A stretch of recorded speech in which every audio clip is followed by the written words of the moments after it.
Wasallim wa barik ala sayyidina wa ala alihi wa sahbihi ajma'in amma ba'd. Puji syukur kehadirat Allah Subhanahu wa taala, pada pagi hari ini kita bisa melanjutkan kembali sesi kelas ya, setiap pekannya untuk kelas pengantar ilmu akidah. Semoga Allah memberkahi waktu kita di pagi hari ini dan juga pada eh, jam-jam setelahnya ya, dan khususnya pada hari ini. Semoga salawat dan salam senantiasa kita curahkan kepada junjungan kita Rasulullah SAW atas teladan yang telah beliau berikan sehingga dapat menghantarkan kita dari kegelapan menuju cahaya. Semoga kalau di umrah nanti kita bisa mendapatkan syafaat dari beliau. Amin ya rabbal alamin. Mari kita mulai kelas pada pagi hari ini dengan baca basmalah. Bismillahirrahmanirrahim. Kemudian tanpa berpanjang lebar, saya silakan kepada Mas Sidki selaku materi pada pagi hari ini untuk menyampaikan eh, materinya. Siap, thank you Zak untuk waktunya. Terima kasih semua. Assalamualaikum warahmatullahi wabarakatuh. Waalaikumsalam warahmatullahi wabarakatuh. Kita izin sebentar berbagi layar.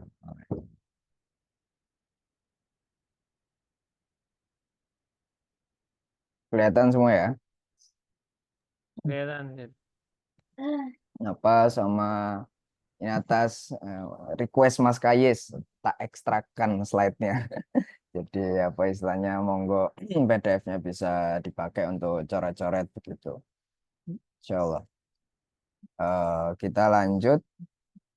Kalau sebelumnya kita menyentuh sedikit mengenai apa yang dimaksud ilmu tauhid, ilmu kalam, ilmu akidah, dan juga apa pembahasannya, maka kita kemudian sekarang membahas mengenai buah keutamaan dan kedudukan ilmu tauhid. Samaroh, fadlu, dan nisbah. Jadi apa istilahnya ini taruh mana ini? Terus ini. Jadi eh, kita akan merujuk pada mabadi asyarah atau prinsip ilmu yang 10 itu. Ini kalau dari rinciannya Imam Bajuri, maka buahnya kenapa sih kita mempelajari ilmu tauhid ini, kita sampai pada tujuannya ilmu tauhid itu kalau bagaimana. Jadi tiap ilmu itu kan apa cara untuk kita mendekati haqqaiqul asya, mendekati sesuatu barang perkara yang kalau misalnya ilmu biologi itu mempelajari apa namanya mengenai laku-laku kehidupan gitu, laku-laku kehidupan makhluk hidup. Jadi tujuannya sampai seseorang itu pada tujuan ilmu biologi kalau bisa paham bagaimana seseorang itu hidup, bagaimana kehidupannya terjaga, bagaimana apa yang membuat sesuatu itu hidup, apa tanda kehidupan dan lain sebagainya. Kalau apa istilahnya ilmu teknik teknik mesin itu akan bermanfaat sampai tujuannya kalau yang mempelajarinya itu memahami bagaimana cara membuat mesin atau apa istilahnya atau kaidah-kaidah dalam mekan apa sih mekatronika gitu dalam dalam apa namanya rangka-rangka permesinan sehingga membuatnya bisa bergerak dan lain sebagainya. Nah, jadi ilmu tauhid ini apa tujuannya? Ilmu akidah dan ilmu kalam. Ilmu tauhid itu tujuan utamanya itu apa gitu. Jadi tujuannya kita bukan hanya untuk tahu apa-apa yang butir yang betul, tidak hanya itu gitu. Itu adalah salah satu cara, salah satu hal yang penting untuk kita sampai pada tujuan yang utama mempelajari ilmu tauhid. Dan juga bukan untuk mendebat semata orang-orang yang salah gitu. Atau jadi misalnya dalam bingkai banyak usaha-usaha diskusi pemikiran, maka membantah orang yang salah, membantah membantah pikiran yang salah itu satu hal, tapi tujuan ilmu tauhid itu bukan semata itu dan bukan itu yang utama. Yang tujuan utamanya buahnya adalah mengenal Allah dengan bukti yang pasti dan sukses mendapat kebahagiaan yang abadi. Ma'rifatullah bil burhan bil barohin al qat'iyah wal fauz bis sa'adah al abadiyah. Ma'rifatullah. Jadi tujuannya itu. Jadi kalau misalnya kita belajar ilmu tauhid, kita belajar ilmu akidah, kalau kita tidak mengenal Allah, itu kita tidak sampai pada tujuannya. Jadi tidak hanya mengenal Allah maksudnya gimana sih gitu. Jadi tidak hanya kita tahu oh ini yang benar. Allah itu sifat, ada yang wajib, ada yang mustahil, ada yang boleh bagi Allah. Allah itu apa namanya wujud. Kita punya Tuhan, gitu. Tuhan kita menciptakan dunia itu satu hal. Tapi kalau itu tidak membawa kita kepada satu kesadaran dalam, oke, kalau Allah ini wujud, Allah menciptakan dunia, lalu apa maknanya bagi kita di dunia ini gitu? Bagaimana dengan kewujudan Allah ia akan mempengaruhi laku-laku kehidupan, bagaimana ia akan mempengaruhi cara kita melihat kehidupan, apa kaitan semua hal yang kita lewati dan saksikan ini berkait dengan Allah gitu. Jadi kalau kita belum sampai situ, kita belum sampai pada buahnya ilmu tauhid gitu, mengenal Allah. Jadi usaha untuk apa namanya memahami butir-butir keyakinan, maksudnya harus memahami bahwa sifat Allah itu bukan bukan zat Allah dan bukan makhluk, itu perlu untuk mengklarifikasi bagaimana cara mendekati Allah, untuk memahami bahwa alam ini dia tidak abadi, alam ini baru diciptakan. Itu juga penting untuk bisa membedakan mana yang kudus, mana yang apa namanya makhluk begitu. Agar pembedaan-pembedaan itu menjadi titik dasar untuk kita memahami, untuk berangkat mendalami siapa Allah itu begitu. Jadi dengan bukti yang pasti gitu.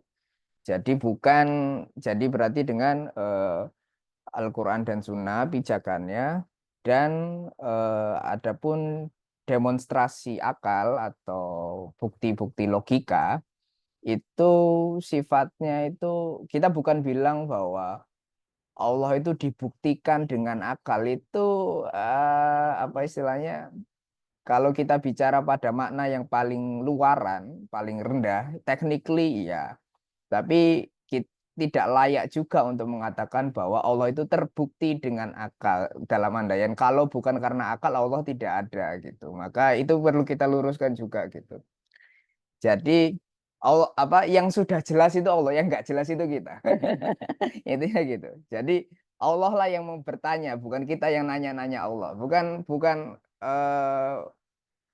walaupun pembahasan ilmu tauhid ini mengenai Allah, tapi sebenarnya kita ini bukan itu tidak sama dengan kita bertanya dalam ilmu-ilmu lain. Kita belajar fenomena politik dalam ilmu politik, terus fenomena politik itu kita pretel, kita apa masukkan laboratorium misalnya begitu.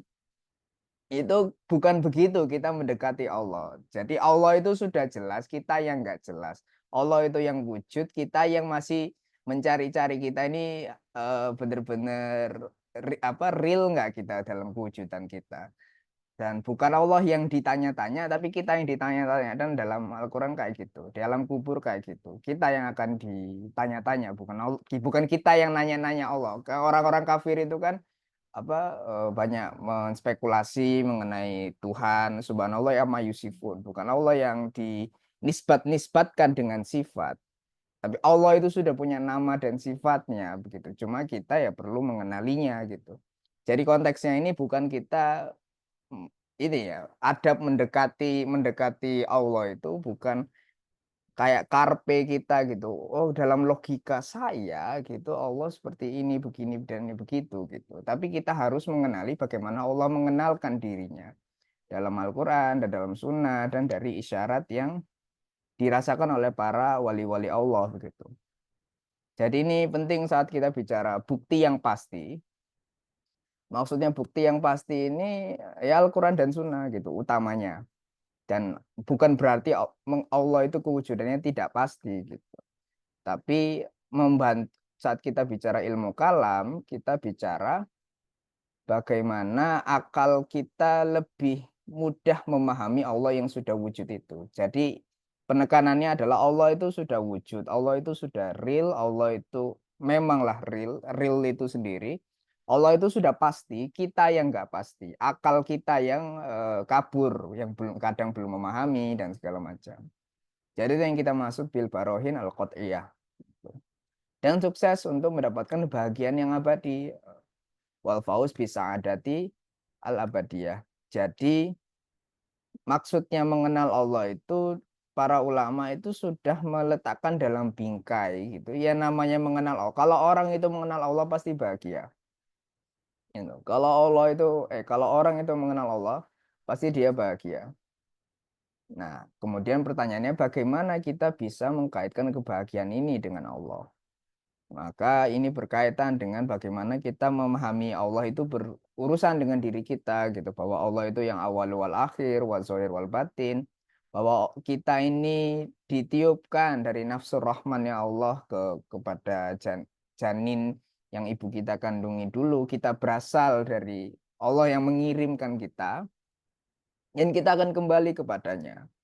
Jadi apa istilahnya untuk sampai kembali bersama Allah itulah kebahagiaan yang abadi begitu. Nah, kemudian dalam bingkai kita perjalanan di dunia ini kita perlu memahami itu gitu. Bagaimana kalau perjalanan ini itu dari Allah dan untuk kembali pada Allah berarti kan harus kenal Allah. Kita mau ke jalan pulang itu bagaimana sampai pada Allah itu. Dan tujuan ilmu tauhid itu. Itu pertama mengenai buahnya. Kemudian mengenai keutamaannya. Apa keutamaannya adalah maksudnya di apa yang membuat ilmu ini utama dibandingkan ilmu-ilmu lain gitu. Karena setiap ilmu itu punya keutamaannya masing-masing gitu. Dan letak pada tempatnya. Dan ia adalah ilmu yang paling mulia karena berurusan dengan zat Allah, zat Rasulullah dan seterusnya. Suatu ilmu itu menjadi mulia karena kemuliaan sesuatu yang dikajinya. Annahu asyraful ulum likaunihi muta'alliqan bidzatihi ta'ala wa dzat rasul wa ma yattabi'u dzalik wal muta'alliqu bi kasril lam wal muta'alliq ini uh, yashrifu eh yusrofu bi syarfil muta'alliq bi fathiha muta'allaq bi fathiha. Jadi kenapa kok kasroh dan lamnya itu kasroh dan fathahnya itu ditulis dalam apa namanya dalam teksnya gitu karena ya kan apa namanya dalam tulisan Arab itu enggak semua pakai harokat gitu. Jadi maksudnya al muta'alliq itu kalau pakai kasroh itu yang mengikat, yang berhubungan. Kalau al-muta'allaq dengan fathah itu yang dihubungkan, yang berurusan. Jadi dalam konteks pembahasan ini yaitu yang al-muta'alliq ini ilmu yang mengikat, sesuatu yang berusaha mendekati. Itu menjadi mulia dengan sesuatu yang dibawanya gitu. Jadi kalau apa dalam perang itu orang yang bawa panji perang itu adalah orang yang paling itu apa kehormatan pasukan perang itu gitu. Tapi bukan karena orang itu sendiri, tapi karena dia membawa panji perang itu. Kenapa mushaf Al-Quran, fisik kertas dan karton covernya Quran itu menjadi mulia, itu bukan karena fisiknya itu, tapi karena ayat-ayat yang dikandunginya gitu. Huruf-huruf yang memuat ayat-ayat Al-Quran itu. Jadi ya kan nggak tahu ya, itu bener bener atau enggak sebenarnya. Dulu itu pas apa saya S1 S1 awal-awal itu dapat cerita kalau di pelatihan satu pergerakan mahasiswa itu ada ceritanya seseorang banting Al-Qur'an, cetrek. Ini Al-Qur'an ini buku gitu kan diinjak-injak. Ini cuma buku semata, yang Al-Qur'an asli itu di Lauhul Mahfuz. Wah, gitu. Ya, itu kan apa istilahnya konyol dalam arti eh, apa istilahnya bukan berarti kalau ada satu barang fisik itu dia itu dengan sendirinya itu terpisah daripada sisi ruhaninya, sisi mulianya, sisi batinnya begitu. Ya kayak ini apa syuhud ini kan menyaksikan ini misalnya Zaki ini badannya gitu dan segala macam. Tapi kan saya nggak bisa mereteli badannya Zaki. Ini cuma jisim ini cuma badan, ini cuma materi ini. Apa namanya dipreteli semua. Zaki itu ruhnya gitu. Jadi ini santai aja kalau saya pukul-pukul badannya kan nggak bisa gitu. Nah, karena apa? Karena apa namanya?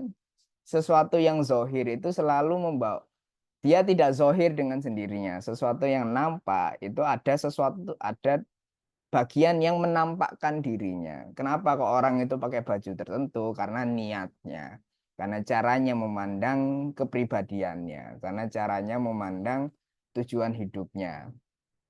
Itu jadi hal-hal apa sesuatu itu apa satu mangkok itu orang ngambil di dalam satu meja makan, orang ngambil satu mangkok dan bukan mangkok yang lain karena milih makanan yang ada di mangkok itu.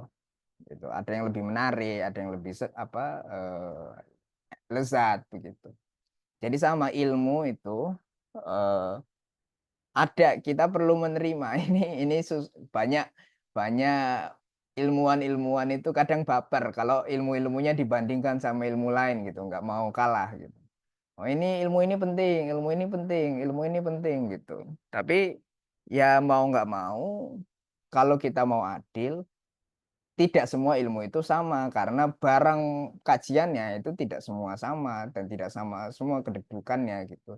Dan tentu bukti paling mendasarnya adalah tentu Allah tidak sama dengan makhluk-makhluknya yang lain. Jadi ilmu yang berusaha untuk memahami siapa Allah itu, cara mendekati Allah itu tentu tidak sama dengan ilmu-ilmu lain yang mempelajari makhluknya semata gitu. Jadi karena ini pembahasan tauhid ini paling mendasar gitu yang diperlukan oleh segala muslim karena semua orang menyembah Allah dan bagaimana kita menyembah Allah kalau mengenalnya saja tidak, kalau memuliakannya saja tidak. Jadi itu yang kenapa ilmu tauhid itu memiliki kedudukan yang tinggi gitu, kedudukan yang tinggi bukan arti jauh tapi tinggi dalam arti mulia dan mendasar secara keperluan. Jadi dia di atas dan di bawah sekalian. Gitu. Jadi dia apa namanya? Dia adalah ilmu yang paling pertama semestinya setiap muslim itu perlu mempelajari karena dia adalah pondasi untuk kemudian memahami ilmu-ilmu yang lain dalam arti memaknai ilmu-ilmu yang lain dan kemudian dari ilmu-ilmu yang lain tujuannya kembali pada ilmu tauhid juga. Gitu. Nah, itu makanya saat kita bahas kedudukannya dengan ilmu lain, ya adalah pondasi ilmu-ilmu agama lainnya dan selainnya adalah ilmu-ilmu cabang. Itu annau aslul ulum adinia wa ma siwahu far'un wa ma ahsanu qaulil qail. Wahai engkau yang lapar akan ilmu, ketahuilah semua ilmu itu mengabdi pada ilmu kalam. Bagaimana bisa engkau menuntut ilmu fikih yang untuk memahami penilaian yang benar, kalau lalu kemudian engkau lalai atas kedudukan segala hukum dan ilmu itu. Ayuhal muqtadi litatlubal ilma, kullu ilm abdun li ilmil kalam. Tatlubul fik kaitu sahih hukman, thumma akfalta manzilul ahkam. Jadi apa gubahan puisi begitu. Jadi bagaimana kita bisa memahami memahami perkara-perkara, melakukan penilaian pada ilmu-ilmu yang lain. Kalau tauhid saja kita lalaikan gitu, kita tidak letakkan pada tempatnya gitu. Karena tauhid itulah yang meletakkan ilmu-ilmu lain pada tempatnya. Sebagaimana karena pondasi satu rumah itulah yang kemudian meletakkan apa namanya batu batanya, semennya, besi-besinya gitu. Jadi pondasi itulah yang memetakan letak segala hal pada tempatnya itu. Jadi ini bukan hanya sebenarnya tidak hanya ilmu-ilmu agama lain gitu. Ya, nah itu ini menarik. Ini saat kita bicara al-ulum ad-diniyah, pondasi ilmu-ilmu agama lainnya, itu bukan berarti dia mengeluarkan, bukan berarti tidak termasuk ilmu-ilmu dunia. Karena ilmu yang orang suka katakan ilmu dunia atau ilmu umum, kutip-kutip, ujung-ujungnya berkaitan dengan agama juga, gitu. Ilmu biologi, ilmu politik, ilmu komunikasi, ilmu penataan eh, masyarakat kota, PWK gitu, kemudian ilmu informasi, segala hal, segala ilmu-ilmu yang mungkin secara nampaknya zohirnya itu berurusan dengan benda belaka, itu kalau dipahami ia sebagai ilmu, maka cara mendekatinya itu juga tetap dimulai dengan tauhid gitu. Jadi karena dengan tauhid itu kita memahami bagaimana letak barang-barang yang khusus ini dalam kesatuan ciptaan Allah. Nah, begitu. Jadi di mana letak makhluk hidup ini, makhluk-makhluk hidup yang berbagai ini, dari keragaman ini, bagaimana persatuan itu dapat tertayangkan berhubungan dengan ilmu kemanusiaan, berkaitan dengan ilmu lingkungan, berkaitan dengan ilmu politik, berkaitan dengan ilmu komunikasi, berkaitan dengan ilmu kedokteran. Ya, karena itu secara alami kalau seseorang muslim itu mengenali agamanya, mengenali bagaimana mendekati dunia karena tahu dan paham bagaimana mengenali Allah, yakni mengesahkan Allah, maka dengan sendirinya dia tidak akan melihat dunia ini secara terpotong-potong begitu. Tapi yang menjadi menantang adalah eh, mungkin secara prinsipil itu umat muslim itu sudah sadar ya kita ngelihat dunia ini semuanya dari bingkai agama. Nah, dan karena itu semestinya bangunan pengetahuan yang lain-lain itu juga dari bingkai agama juga gitu. Karena ada orang yang niatnya itu melihat segala hal dalam kesatuan, dalam wahdah, dalam tauhid, bahwa ilmu agama, ilmu dunia itu bersama gitu. Karena terkadang bersama itu enggak bersatu, itu dua hal yang berbeda begitu kan. Dan apa namanya? Nah, kalau kita ingin sampai pada persatuan yang sungguh-sungguh, maka kita harus benar-benar memahami apa makna persatuan itu. Apa makna yang satu itu? Apa maknanya mengesahkan Allah itu? Dan apa turunannya bagaimana kita mengesahkan nama-nama Allah, bagaimana kita mengesahkan perbuatan-perbuatan Allah gitu. Karena dunia ini kan ciptaan Allah dan eh, apa istilahnya kalau kita lihat kasat mata itu ada gunung berapi meledak di situ, ada laut berombak di situ. Itu kita ngelihatnya itu banyak kejadian. Tapi sebenarnya itu satu perbuatan Allah semua, zat begitu. Nah, itu bagaimana untuk melihat yang banyak itu dari dari Allah, kan kayak gitu cara mikirnya berarti. Nah, itu maksudnya yang tauhid ini adalah pondasi ilmu-ilmu, segala ilmu yang lain. Jadi ilmu agama ini, ilmu diniyah itu adalah pijakan untuk kita masuk ke ilmu-ilmu yang lain. Karena sekarang misalnya ada fikih air, Muhammadiyah kan bikin gitu. Fikih air, fikih kebencanaan. Jadi pemahaman yang rinci mengenai berbagai benda itu secara istilah itu maksudnya tafakuh, masuk fikih gitu. Faham mengenai ini, konsep mengenai ini, konsep mengenai pengelolaan air, pendekatan muamalah untuk menjaganya bagaimana gitu. Itu dibahas di ilmu fikih, namun batinnya itu perang bingkainya itu tauhid gitu. Untuk bisa memahami bagaimana eh, fikih air itu bisa difahami letak pada tempatnya berkaitan dengan segala urusan manusia dan kehidupan dunia ini yang beragam-ragam itu. Jadi itu kedudukannya dengan ilmu lain. Jadi ada tiga yang ingin kita tekankan di sini. Jadi tujuan kita belajar ilmu tauhid, ilmu akidah, dan ilmu kalam adalah untuk mengenal Allah dengan secara yakin dan dengan pengenalan kita pada Allah itu kita sampai kepada bahagia yang abadi. Nah, kita akan bahas nanti. Nah, keutamaannya itu keutamaan ilmu tauhid ini karena dia ini ilmu tauhid ini membahas zat Allah, membahas al-mahbub, al-wadud yang paling layak dicinta, yang paling mencinta dan yang paling dicintai. Yang memberikan rasa cinta Ar-Rahman Ar-Rahim itu apa namanya tauhid itu pembahasan tauhid. Jadi kalau nah itu kan nama-nama Allah. Ar-Rahman, Ar-Rahim, Al-Haq, Al-Wujud, Al-Wadud, Al-Jamal. Bahasa Indonesia apa? Keindahan, kebahagiaan, keadilan. Allah itu yang Al-Hakim, Al-Adil apa? Allah itu keadilan itu sendiri.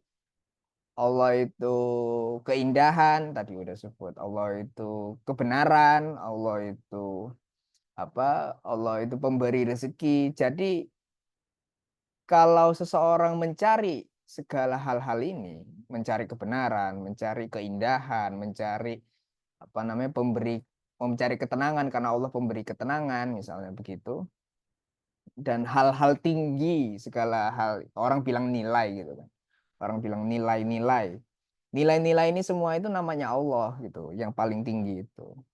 Nah, terus bagaimana kemudian bisa memahami keadilan berkaitan dengan kebahagiaan, berkaitan dengan kebenaran?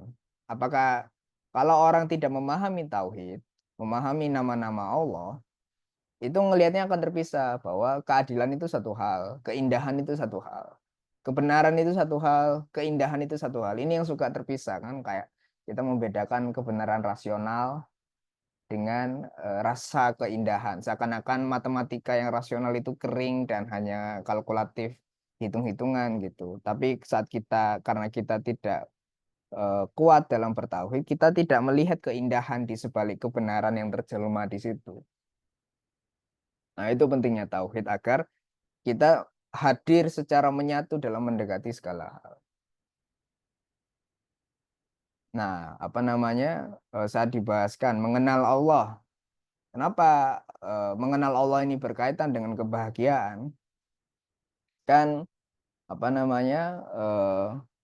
Dibahaskan tujuan kenapa manusia ini ada, kenapa manusia ini wujud, kenapa manusia ini diciptakan. Wa ma khalaqatul jinna wal insa illa liya'budun. Jadi kalau yang nyimak pidato saya kemarin sudah mungkin ada gambaran kenapa ada ragam tafsir, ada li'arifun dan liwahidun. Jadi ini tafsir dari para sahabat gitu. Ini bukan takwil, tapi yang tafsirnya gitu. Jadi maksudnya li'abudun itu ya li'arifun. Maksudnya li'abudun itu liwahidun. Jadi apa maksud? Jadi li'abudun ini untuk kita mewujud di dunia diciptakan Allah itu untuk beribadah pada Allah, dan maksudnya beribadah itu untuk mengenal Allah. Jadi beribadah itu bukan meh meh kerja. Jadi kerja itu ada maksudnya, beramal itu ada maksudnya, dan beramal ini untuk mengenali Allah, karena dari amal-amal yang kita kerjakan, dari seseorang itu bekerja, dia mengerjakan sesuatu, membangun sesuatu, menuju sesuatu gitu toh. Jadi kerja-kerjanya itu terarah. Nah, amal-amalnya itu terarah, dan tujuan manusia dituntut untuk kemudian melakukan kegiatan-kegiatan peribadahan itu untuk sampai pada mengenal Allah gitu. Kalau kiasnya itu misalnya se kalau seorang cucu itu apa ngopeni mbahnya gitu, atau berbakti kepada kakek neneknya itu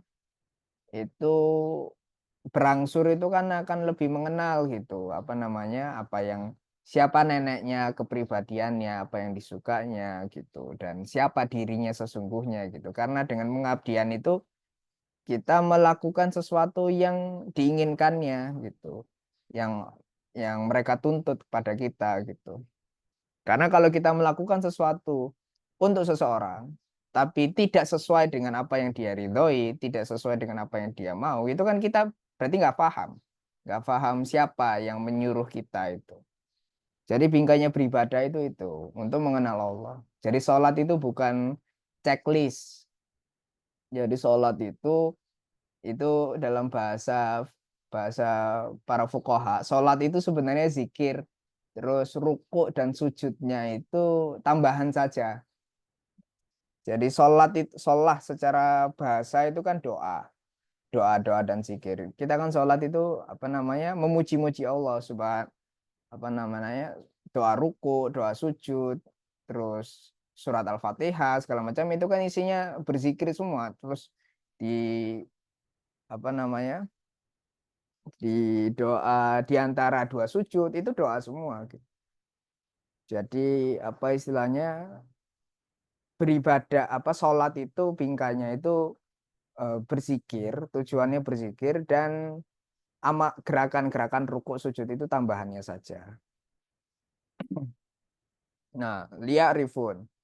Dan dari kan banyak penafsiran mengenai ayat ini, liya budun itu apa namanya, dikatakan juga ada kiroah, ada pembacaan lain dari Al-Qur'an ini.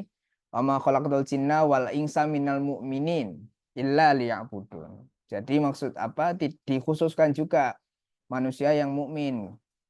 Ada yang manusia yang mukmin untuk beribadah untuk sampai kepada kebahagiaan. Manusia yang kufur itu beribadah juga tapi membawanya kepada kesengsaraan. Nah, ini apa menarik kalau kita buka para tafsir. Tapi secara ringkas mengenai li'arifun ini dikatakan ini adalah penafsiran yang terbaik karena kalau mereka tidak diciptakan, mereka tidak akan mengenal wujud Allah dan keesaan Allah.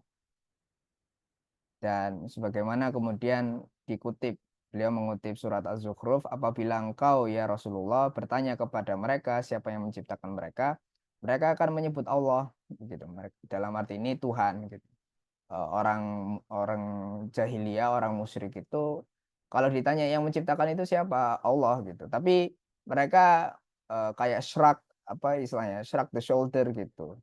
Jadi kayak ya kita tahu kita punya ada yang menciptakan dunia ini gitu, tapi mereka tidak beribadah, tidak mengakui. Jadi pemahaman mereka mengenai adanya pencipta, adanya Tuhan itu eh, mustarik. Jadi apa namanya, terpisah dengan faham bagaimana itu semestinya membawa seseorang untuk beribadah gitu. Jadi bahkan orang kafir itu tahu kalau apa istilahnya, bahasanya mungkin bukan Tuhan, tapi ada asal usul, ada titik pertama. Nah, itu wal awalu itu nama Allah juga gitu. Jadi seseorang itu tidak bisa keluar dari tauhid sebenarnya. Nah, ini Ya, adalah ya. penafsir apa Boten istilahnya, ya. maaf tadi gimana? Ya. Boleh mute dulu, Zap. Sorry. Thank you. Jadi apa namanya, eh wa ma khalaqatul jinna wal ins, saat Allah menciptakan manusia itu Allah memberi kita kesempatan untuk mewujud. Kalau kita itu tidak dibawa kepada kewujudan, kalau kita tidak diciptakan, ya gimana kita bisa mengenal Allah gitu. Nah, makanya itu kita diciptakan sebagaimana di alam alastu birobikum qalu bala syahidna. Jadi titik kita diciptakan itu kita bersaksi atas Allah, dan kemudian kesaksian itu enggak, apa sih maknanya kesaksian Allah itu? Ya kita ibaratkan, kita bayangkan gitu, apa istilahnya, nilai-nilai dan segala keutamaan di kehidupan yang manusia cari, keindahan, kebahagiaan, kebenaran, keadilan, yang semuanya itu nama-nama Allah. Kita bagaimana bayangannya, rasanya untuk kemudian menyaksikan segala hal itu langsung pada titik yang tertinggi. Nah, itu apa namanya? Itu isyarat yang menunjuk pada kita itu, isyarat yang menunjuk pada itu eh, secara rasional kita bilang bahwa itu mulia, itu ya tinggi sekali gitu. Tapi kita tahu itu apa namanya, belum tertembus, tapi di situ itu ada kebenaran yang tinggi di situ gitu. Dan bayangannya rasanya itu seagung itu gitu saat kita bisa musyahadah apa ru'yatullah itu, saat qalu bala syahidna, bayangkan saya kita masuk masjid masjid agung, kadang masjid baru yang kita baru jumpai dengan kaligrafinya jeng gitu, apa menggelora di dalam diri kan. Lah gimana kalau ru'yat Allah gitu kan? Se Sebetapa akan menakjubkan dan menggelegar itu dalam diri kita. Jadi maksudnya itu li'rifun. Dan nah kemudian bagaimana untuk li'rifun tadi ya dengan liwahidun, dengan mengesahkan Allah. Ya, dikatakan dikutip dalam para tafsir itu pandangan para sahabat. Adapun orang mukmin mereka mengesahkan Allah baik dalam keadaan susah maupun lapang. Adapun orang kafir mereka sebenarnya juga mengesahkan Allah dalam keadaan susah dan cobaan tanpa nikmat kelapangan. Jadi asyiddah wal bala, kesusahan dan bala cobaan gitu kan kita pahamnya gitu. Tanpa nikmat kelapangan, biduni nikmati rikho. Nah, apa istilahnya? Tadi mau ngomong apa? Jadi walaupun mungkin orang kafir ini mereka tidak mau mengakui secara lisan, secara diri tidak mau mengakui apa istilahnya jiwanya itu kan. Diri batinnya itu tidak mau mengakui untuk menyembah Allah. Tapi kan jiwa itu tidak memiliki tubuh, ya kan gitu. Jadi kita ini minjem tubuh, kita nggak punya kontrol. Kita mau lapar, kita nggak bisa memutuskan kapan lapar, kapan kenyang.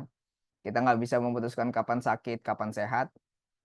Maksudnya kita bisa berusaha, tapi kalau misalnya kita sakit, kita nggak bisa. Oh saya mau sehat sekarang, ping, gitu tiba-tiba sehat. Berarti kita nggak berkuasa sebenarnya atas tubuh kita. Nah jadi selain jiwa yang mengingkari itu, dirinya itu sebenarnya tertakluk kepada aturan-aturan Allah, tertakluk lah.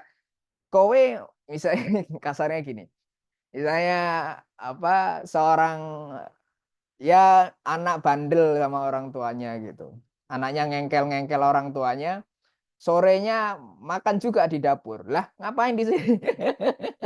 Istilahnya kan masih ngakoni orang tuanya gitu, masih makan dari masih nafkahnya, masih tinggal di atap yang sama gitu. Jadi anak itu ingkar-ingkarnya itu anak kecil yang terutama. Anak kecil itu ingkar-ingkarnya itu ya masih mengakui orang tuanya itu yang ngasih makannya dan apa segala macam. Karena mereka mau nyari makan kemana gitu kan.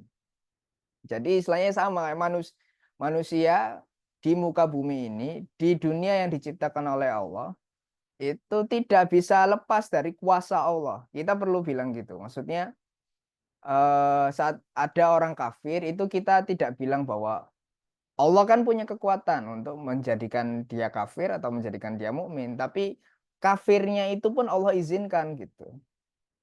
Tapi tetap itu tanggung jawab orang kafir itu memilih untuk kafir. Jadi ya istilahnya ngepur, boleh boleh tak bilang gitu, ngepur gitu. Jadi kayak yo terserahmu lah gitu. Terserahmu itu kan diberi izin, yo gitu. Maksudnya orang kafir itu.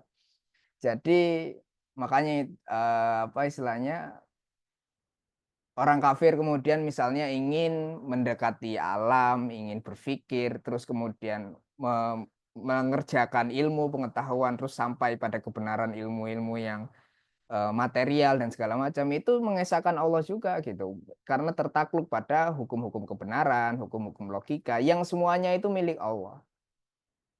Tapi kalau umat muslim ini dalam dunia itu ada susah dan lapangnya gitu karena mengakui Allah, mengenali dan menerima Allah. Tapi orang kafir ini sengsaranya aja gitu. Dan dalam kesengsaraan itu tetap mengesahkan Allah tetap mulia. Dengan orang kafir ada itu Allah itu tetap mulia gitu. Allah itu tetap esa, Allah itu tetap yang berkuasa. Nah, itu ini perlu difahami. Jadi ini memberikan kekuatan juga. Kita nggak parno. Kita nggak parno saat kita itu bingkainya ingin memperjuangkan yang baik, melakukan yang baik. Ini bukan karena kita takut Allah itu akan rendah kuasa dan tidak ada nilainya, nauzubillah. Tapi kita ini menjalankan agama ini semata karena keperluan yang perlu melakukan ini manusia bukan Allah gitu. Yang perlu beramal, yang perlu menuntut ilmu, yang perlu memperjuangkan agama, itu manusia yang perlu. Jadi Allah itu tidak membutuhkan dari manusia. Allahus Somad. Allah itu tidak memerlukan dari manusia. Ini penting dalam bingkai tauhid.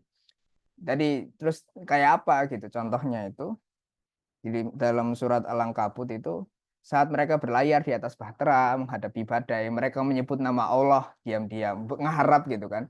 Apa tolong diselamatkan saya gitu, orang-orang kafir, orang ateis gitu. Dengan tulus, namun seketika Allah menyelamatkan mereka ke tepi pantai. Mereka mensyirikkan Allah kembali. Jadi batinnya manusia itu akan nyebut nama-nama Allah juga ujungnya gitu. Mereka orang bilang mereka kafir, mereka ateis, tapi mencari kebenaran, mereka mencari keindahan. Itu nama Allah juga yang diagungkan gitu. Ya kan gitu kan. Walaupun kadang mungkin konsepsinya distorted begitu, tapi niatnya sampai ke sana, tapi nggak nyampe. Karena itu mereka susah terus. Mereka pengen ngakoni Allah, tapi nggak mau bersyahadat. Jadi pingin sampai pada kebenaran, tapi nggak tahu kebenaran itu apa gitu. Walaupun ingin bertauhid, tapi nggak sampai karena mereka kufur gitu. Jadi ini yang dimaksud bahwa apa namanya Allah itu maha kuasa gitu. Allah itu meliputi segala hal kerja-kerja perbuatannya. Dan bagi kita untuk apa namanya mengenal Allah dengan tauhid itu maksudnya adalah untuk mengenali dari alam ini sampai ke kita dengan berbagai bentuk warna dan ragam itu mengapa Allah menciptakan mereka, mengapa Allah menciptakan segala hal yang terjadi di muka bumi ini. Dan cara kita mengenal Allah adalah dari keragaman itu, bagaimana semuanya membawa kita pada pemahaman mengapa Allah melakukan itu gitu. Sederhananya begitu, kita bisa diskusi. Kemudian, ini apa dari ini saya tadi untuk poin yang ya keutamaannya. Jadi apa namanya? Adapun ilmu tauhid Imam Ghazali ini di Ihya, adapun ilmu tauhid yang menunjuk pada perkara lain yang sebenarnya tidak difahami kebanyakan para mutakalim. Kalau mereka yang benar-benar paham mengenai apa itu tauhid, para mutakalim yang terlena itu sebenarnya tidak layak disifati sebagai ahli ilmu tauhid. Dan tauhid itu apa? Dan tauhid itu untuk mampu melihat segala hal itu semua dari Allah dengan kesaksian yang pasti yakin melampaui segala perantara. Tidaklah yang melihat kebaikan dan keburukan kecuali ia semua dari Allah yang Maha Agung. Ini adalah tingkat pemahaman yang amat agung dan buahnya adalah tawakal. Jadi, wakana ilmu bil Qur'ani huwal ilma kullahu. Wakana tauhidu indahum ibaratan an amrin akhara la yafhamuhu aktsarul mutakallimin wa in fahimuhu lam yatasifu bihi wa huwa ayyara al umura kullaha minallahi azza wa jalla ru'yatan taqta'ut tafatahu anil asbabi wal wasaid. Tuh kan. Dan tauhid itu ayyara al umur kullaha, untuk melihat segala urusan semuanya itu minallahi azza wa jalla, dari Allah, dengan ru'yatan taqta'ul tafatahu anil asbabi wal wasaid. Jadi melihat Allah semuanya itu dari Allah dengan kesaksian pemandangan yang yakin, dan itu melampaui tafatahu anil asbab, melampaui segala perantara, segala asbab dan wasaid. Tidaklah fala yarol khaira wa syarra illa minhu jalaluhu. Wa hadal maqamun syarifun ihda sama samaratihi atawakul kama sayati bayanuhu fi kitab tawakkul. Ini adalah tingkat pemahaman yang amat agung di mengenai tauhid, dan buahnya tauhid itu tawakal. Nah, itu penting. Makanya dalam Ihya itu apa istilahnya tauhid dan tawakal itu jadi satu bab. Jadi tawakal ini kan laku hati, laku jiwa untuk kemudian berserah diri, untuk percaya kepada Gusti Allah gitu, kepada Allah. Nah, bingkainya itu tauhid. Kita nggak bisa kemudian menyerahkan. Jadi menyerahkan, berpasrah itu bukan dalam keadaan buta dan yowes. Bukan pasrah. Bukan pasrah maksudnya, sorry. Bukan yowes lambuh gitu. bukan nggak tahu lah gitu, apa gelap gitu, untuk ya udahlah terserah gitu. Bukan begitu. Tapi tawakal ini karena yakin. Tawakal itu karena ilmu. Makanya itu harus mengerti akidahnya Islam itu, titik keyakinan Allah itu siapa, seperti apa sifat-sifatnya, nama-namanya itu bagaimana yang perlu diyakini. Kalau kita mengakui semua itu dan bisa mendalami merenunginya, kita akan berserah diri pada Allah. Kalau kita mengakui bahwa Allah itu yang maha kuasa. Jadi, tapi itu penindas politik punya kekuasaan gitu. Terus akhirnya kita eh, apa namanya mencari pengakuan orang-orang lain. Nah, ini kan mensyirikkan pengakuan. Jadi mencari pengakuan-pengakuan yang lain, mencari kekuasaan dari jalan-jalan yang selain yang Allah hendaki. Ini keluar dari tauhid gitu. Iya, tapi kan yang benar begitu. Tapi kan teorinya kan begitu. Tapi realitanya begitu gitu. Akhirnya ikut kutip-kutip realita yang salah. Padahal bukan realita juga itu. Itu kejadian yang palsu. Dalam arti bukan apa kejadian-kejadian di sekitar kita itu enggak semuanya itu mengisyaratkan sesuatu yang benar gitu. Nah, jadi orang bertauhid itu ya meyakini bahwa Islam ini memberikan panduan dari Allah dalam cara bagaimana kita itu menjalani dunia ini untuk sampai pada tujuan kehidupan manusia begitu. Tidak hanya meyakini bahwa syariat itu mampu melakukan itu, tapi tahu juga bagaimana caranya. Nah, itu penting. Jadi apa? Itu penting ya. Ayyara al-umur kullaha minallah. Itu ya kebenaran itu dari Allah, keindahan itu dari Allah segala macam. Jadi kalau mau nyampai ke nilai-nilai itu dari ilmu-ilmu yang lain itu harus kenal tauhid, harus kenal siapa Allah itu. Dan kalau kita sudah kenal, kita berserah diri gitu, kita cukup dengan Islam, kita cukup dengan Allah gitu. Nah, ini kan yang membuat para pejuang Palestina ini yakin berjuang terus. Karena apa? Karena punya Allah. Karena mereka itu udah real di batinnya itu udah ngerasakan tauhid itu udah benar-benar apa namanya meyakini Allah itu akan apa namanya membalas semuanya Allah kita tidak takut ini bukan kesengsaraan itu kan yang diulang-ulang itu bukan kesengsaraan kita kita bangga syahid mati di jalan Allah gitu itu tauhid jadi orang tauhid jadi orang berani itu karena benar.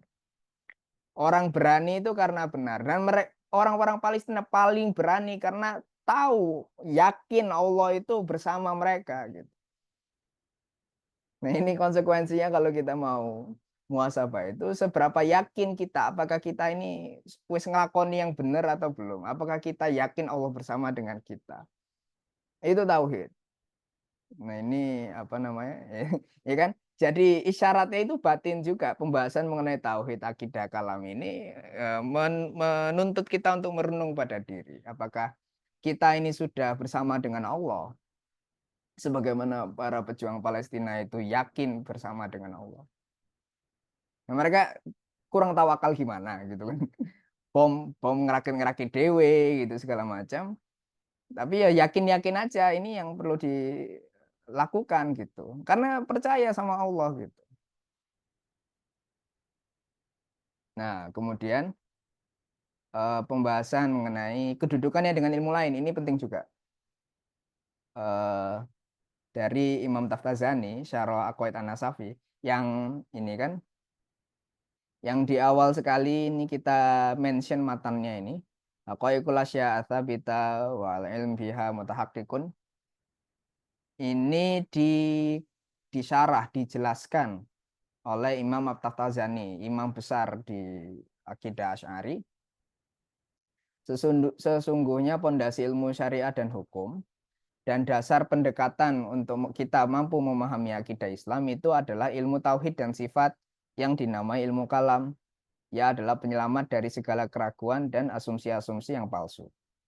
Ketahuilah bahwa hukum syariat itu ada yang berhubungan dengan amal cabang dan ada yang berkait dengan akidah yang dinamakan pondasi keimanan.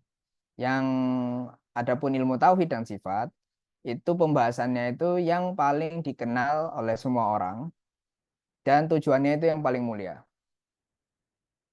Wa ma ba'du fa inna mabna fa inna mabna ilmu syara'i wal ahkam wa asas qawaid aqaid al Islam huwa ilmu tauhid was sifat al mausum bil kalam al munji an qayahib asyukuk wa dhulamat al auham, yang menyelamatkan dari syukuk, dari syak. Syak ini kan doubt, ragu, dari segala syukuk, dari segala keraguan, wa dhulumatil auham, dan apa namanya, auham ini estimations. Jadi apa, perkiraan. Perkiraan itu kan eh, apa, postulation. Jadi sesuatu itu diambil for granted, kemudian oh ini nanti turunannya kayak gini, gini. Jadi itu juga belum tahu secara yakin. Tapi dzulamatul awham ini keraguan, spekulasi yang semakin gelap, maksudnya ya emang nggak jelas gitu. Dan apa namanya? Ilam anal ahkam syar'iyyah minha ma yata'alluq bi kaifiyatil amal. Watu sama far'iyah wa amaliyah wa minha ma yata'alluq bil i'tiqad. Watu sama asliyah wa i'tiqadiyah. Wal ilm al muta'alliq bil ula yusama ilmu syara'i wal ahkam lama annaha la tustafadu illa min jihati syar' wala yusbaqul fah inda itlaq al ahkam illa ilaiha. Wa bithaniya ilmu tauhid was sifat lima anna dzalik asharu mabahisuhu wa asyrafu maqasiduhu. Nah, itu kan. Jadi, nah ini bingkainya saat kita mempelajari syariat, misalnya syariat itu bukan fikih semata, syariat itu bukan hukum semata. Jadi kalau syariat itu secara bahasa itu dia itu mata air. Dia mata air yang meluap mencurah gitu. Terus kemudian dari mata air itu jadi danau, jadi laut, jadi sungai. Nah, itu akidah tauhid itu bagian dari syariat. Jadi apa namanya, eh, kita jangan kemakan orang yang memisahkan ada yang syar'i dan ghairu syar'i gitu. Jadi jangan kita membedakan filsafat, terus kebenaran, terus apa filosof apa namanya, ilmu-ilmu rasional, ilmu-ilmu empirik itu keluar dari syariat gitu kan. Ada ilmu syar'i, ilmu ghairu syar'i. Ini eh, banyak orang menggunakan dan itu tidak tepat. Karena bahkan teman-teman di sini yang belajar di kampus yang bukan tidak terkhusus di ilmu agama itu perlu bingkai syariat juga. Jadi technically itu juga ilmu syar'i gitu. Karena ada sisi syariat daripada situ gitu. Nah, apa namanya? Dan syariat secara besar itu ada yang berurusan dengan itikot-itikot, keyakinan-keyakinan, apa, pondasi-pondasi kebenaran yang sifatnya asliyah, yang sifatnya itu fondasional, yang sifatnya usul, yang sifatnya itu prinsipil, dan itu memberikan bingkai untuk kita memahami fikih-fikih amal far'iyah itu, amal-amal yang cabang-cabang itu. Jadi apa namanya, dalam kita mempelajari syariat itu kita mempelajari akidah dan fikih. Jadi istilahnya kayak akidah ini kita kan sudah membahas sebelumnya, yaitu komitmen-komitmen yang harus diyakini oleh seorang muslim. Jadi apa istilahnya, tidak hanya dia membahas mengenai nama Allah, zat Allah dan Rasul, tapi juga misalnya kayak ilmu itu lebih dahulu dari amal, ilmu itu dari mulia dari amal, ilmu itu lebih priority daripada amal. Itu itikot, itu keyakinan gitu. Kita harus meyakini kebenarannya itu. Jadi kalau ilmu itu prinsipnya itu ilmu sebelum amal. Jadi kalau beramal itu harus punya ilmu. Jadi kalau beramal itu bingkainya ilmu, bukan pada desire, bukan pada keinginan. Jadi bukan bukan eh, bukan istilahnya tujuannya dulu, proposal penjelasannya belakangan, latar belakangnya belakangan. Jadi apa istilahnya? Kalau orang bikin proposal belakangan itu latar belakangnya itu sudah harus di kepala, emang secara prinsipilnya itu sudah selesai gitu. Tapi kan ada yang ya udahlah kerjakan dulu, nanti pembenarannya belakangan gitu. Nah itu menyalahi akidah practically, tidak kafir, tidak syirik, tapi itu tidak sesuai dengan akidah Islam. Nah, mungkin apa namanya, kita bisa diskusi dulu. Mungkin itu cukup untuk sekarang. Kembalikan ke Zaki. Terima kasih. Assalamualaikum warahmatullahi wabarakatuh. Waalaikumsalam warahmatullahi wabarakatuh. Jazakallah Ustaz Sidki atas penyampaian materi pada kelas pagi hari ini. Ya kita masuk ke bagian diskusi atau tanya jawab ya. Silakan teman-teman sekalian. Di sini ada tanggapan tadi di chat dari Mas Afnan ya, dari Mas Afnan. Benar dan merasa benar beda ya Mas, dari segi cara mengekspresikannya. Ini tadi yang terkait dengan apa namanya? eh Tadi sempat eh Ustaz Sidki mention terkait orang-orang Palestina gitu kan, mereka berani karena benar gitu. Kemudian apa? Makanya kok apa? Mereka bisa merakit bom, kemudian berani melawan penjajahan sehingga kemudian mencapai syahid seperti itu. Nah mungkin dari Ustaz Sidki ada tanggapan terkait tanggapan dari Mas Afnan nih. Oh iya, ya, ya top, mantap, betul. Oke, Dalam siap-siap. dalam arti ya kadang kalau, nah itu apa namanya, kadang nggak kelihatan yang kayak gitu-gitu. Kalau kita itu nggak senantiasa melihat segala hal in terms of God's actions gitu. Apa karena segala hal ini kan yang terjadi itu afal Allah, perbuatan Allah gitu. Jadi kita saat menghadapi segala kejadian itu Gusti Allah ini karepe apa gitu. Allah ini maunya apa gitu. Jadi selalu dalam bingkai tauhid untuk memahami segala perkara. Karena yang melakukan ini semua dari Allah, Allah tidak akan mengkontradiksikan dirinya. Jadi ini maknanya berhubungan dengan yang lain itu apa gitu. Jadi nah apalagi dalam bingkai sesuatu yang itu kan di ujung kematian gitu. Di ujung kematian itu orang itu kan Joker itu kan bilang kan saya tahu apa namanya hakikat seseorang itu saat mereka di ujung-ujung kematiannya ada orang-orang yang dia squeal gitu. Apa I know him when Batman gets him he will squeal like a squirrel gitu.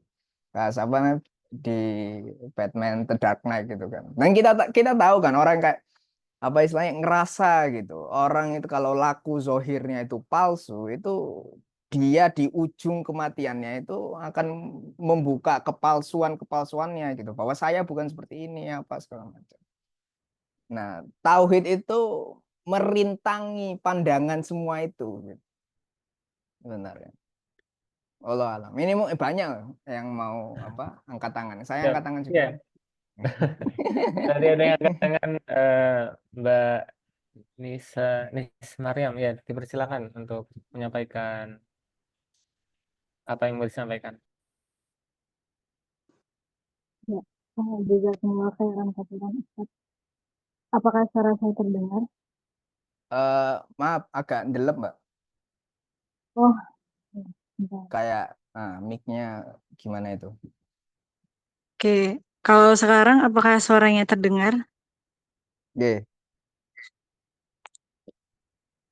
Halo? iya terdengar. Iya, terdengar. Oke. Masya Allah ini apa? Walaupun istilahnya ilmu tauhid itu kan ilmu yang pertama begitu Ustaz, tapi mesti kayak kesadaran-kesadarannya itu jadi lebih baru begitu. Mungkin Alhamdulillah. saya ingin bertanya terkait dengan yang tadi ya, misalnya tadi contohnya itu orang Palestina begitu. Mungkin secara zahir gitu kita melihat bahwa mereka itu dibom, mereka dalam kesengsaraan gitu. Tapi Ustadz tadi menyebutkan bahwa sesungguhnya bukan itu, realitasnya bukan itu.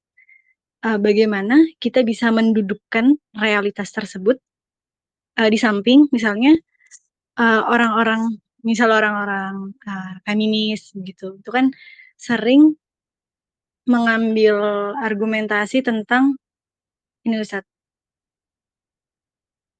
pengalaman Ya. korban gitu. Ya. Itu pengalaman korban Hmm. itu kan realitas juga begitu.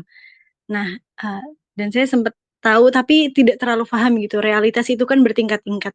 Nah, itu kan berarti yang orang Palestina itu sudah sampai pada realitas yang tinggi begitu dan yang sementara yang orang-orang secara umum pandang misalnya feminis tadi itu kan realitas yang hanya secara tampak gitu. Bagaimana kita bisa menjadi jembatan untuk memahamkan orang yang masih di realitas yang apa ya, realitas yang mungkin level 1 begitu kepada realitas yang lebih tinggi begitu.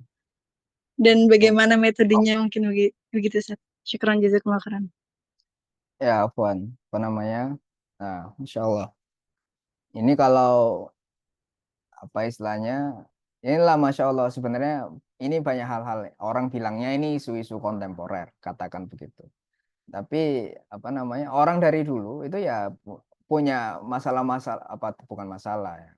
Bukan masalah dalam arti umat muslim tidak mampu menghadapinya dan kesusahan, tapi tantangan-tantangan, tantangan-tantangan yang dihadapinya maknanya ini apa gitu. Jadi itu pertanyaan perennial, pertanyaan abadi. Manusia ini itulah Masya Allahnya eh kayak ilmu-ilmu dunia gitu kan, ilmu sains alam gitu, terus apa namanya ilmu-ilmu yang praktikal itu banyak itu apa ya istilahnya terekam dalam sejarah dan biasanya orang yang mempelajarinya itu tendensinya tidak begitu mempersoalkan penemuan-penemuan yang lalu dalam arti kayak nyari lagi ke usulnya gitu tapi mengembangkan percaya oh ini ada ya udah dikembangkan baru gitu dan itu tersampaikan kepada orang-orang setelahnya tapi apa dari hikmah daripada Allah dan kuasa Allah, Allah buat setiap zaman itu orang lupa pada kebenaran yang abadi, gitu kan? Jadi mengenai mencintai Allah, mengenai tauhid itu istilahnya kebenaran yang tidak pernah berubah, tapi justru yang tidak pernah berubah itu manusia tiap zaman itu dibuat lupa, terus ada yang harus mengingatkan lagi mujadid-mujadidnya itu lagi. Dan fadilahnya ya akhirnya karena itu ilmu yang abadi dan semua orang itu perlu dan dengan kita lupa akhirnya kita tertuntut belajar, terdorong untuk mencari. Jadi istilahnya untuk kebenaran yang abadi ini itu pencarian semua orang gitu. Jadi semua orang itu bertanggung jawab untuk kemudian mencari kebenaran abadi itu gitu. Karena itu tidak diwarisi sama kayak buku-buku yang mewarisi ilmu-ilmu teknik atau ilmu-ilmu itu apa gitu. Tapi batin ini yang perlu, batin setiap jiwa itu perlu dan apa namanya kerap kali kita nggak langsung menyadari itu dan karena itu kita perlu terdorong untuk pelajarinya. Itu satu. Nah kalau yang tadi pembahasannya dan termasuk yang di Palestina dan yang feminis itu, ini masuknya bab af'al ibad, af'alullah, af'al ibad, perbuatan Allah dan perbuatan manusia gitu.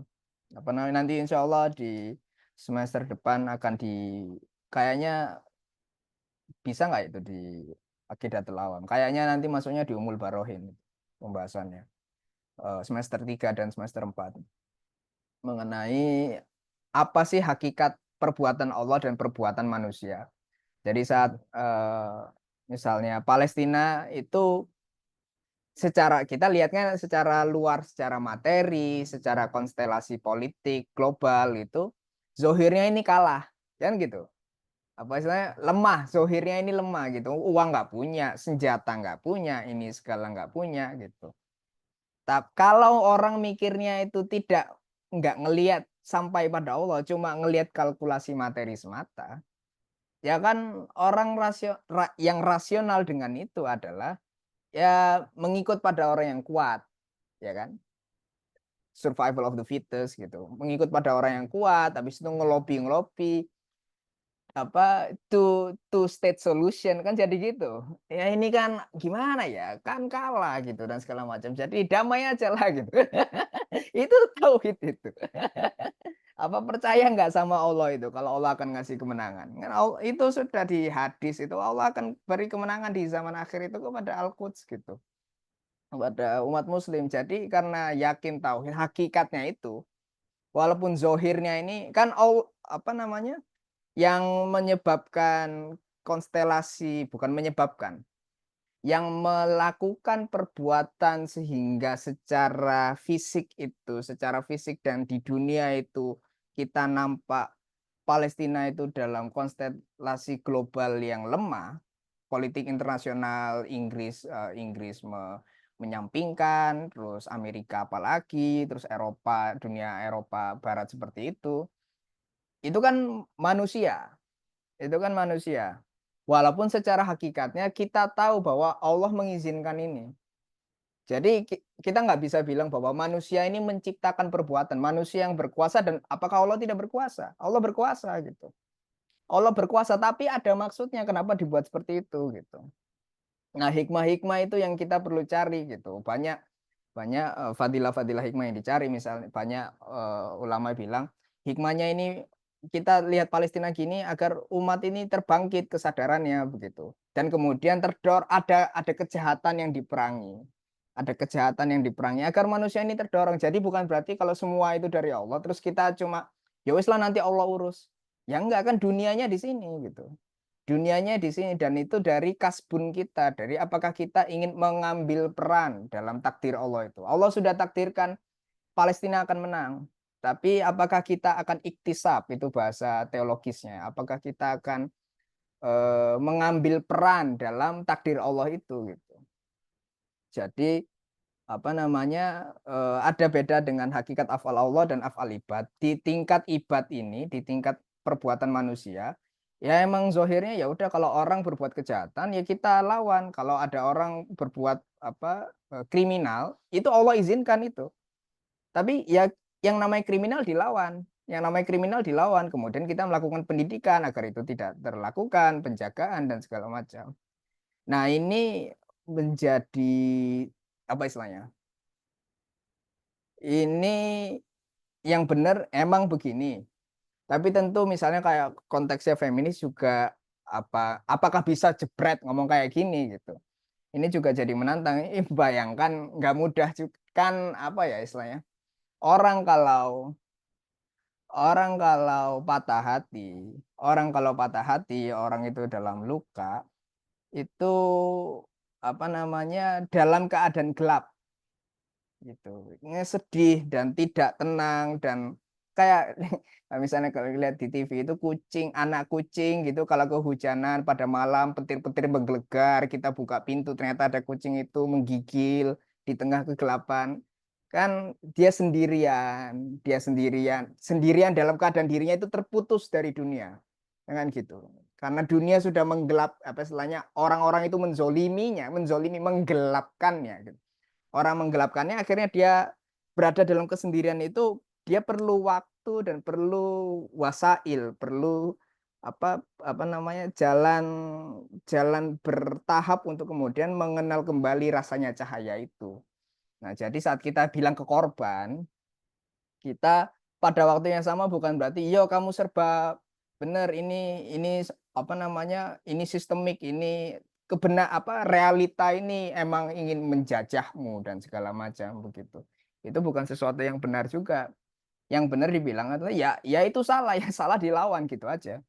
Cuma tapi kita nggak usah apa istilah, kalau kita bicara bicara konseling praktisnya, ya udah nggak usah bawa-bawa Allah dulu di situ. Ya udah coba usahakan penjarakan yang lawan, karena itu secara afal ibad itu mereka mengambil peran untuk kemudian melakukan kezoliman itu gitu. Jadi itu zolim karena dilakukan manusia. Tapi Allah itu nauzubillah, Allah itu maha adil. Maksudnya itu bukan begitu.